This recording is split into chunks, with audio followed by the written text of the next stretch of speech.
Abu Dhabi Kerala social centre ഒരുക്കിയ 14ാമത് ഭരത് മുരളി നാടകോത്സവത്തിൽ കാപ്പിരിക്കപ്പൽ നാടകം അരങ്ങേറി. യുവകലാ സാഹിതി അബുദാബി തോപ്പിൽ ഭാസി നാടക സമിതിയാണ് കാപ്പിരിക്കപ്പൽ അവതരിപ്പിച്ചത്.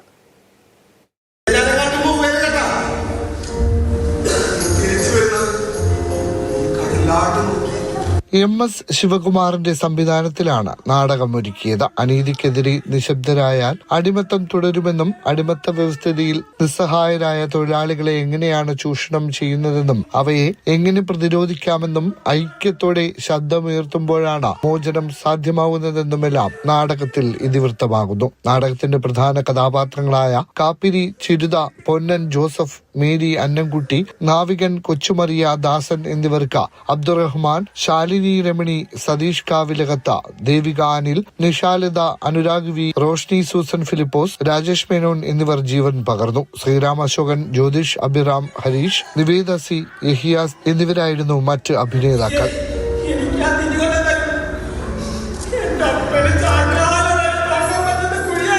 റോണം സംഗീതം, അനൂപ് KV പ്രകാശവിധാനം, അരുൺ വിശ്വനാഥ്, സലിം അബ്ദുൽ ഖാദർ രംഗ സജ്ജീകരണം, ദേവിക, ശാലി വസ്ത്രാലങ്കാരം, ക്ലിന്റ് പവിത്രൻ ചമയം എന്നിങ്ങനെയാണ് നാടകത്തിന്റെ പിന്നണിയിൽ പ്രവർത്തിച്ചത്. Mathrubhumi news, Abu Dhabi.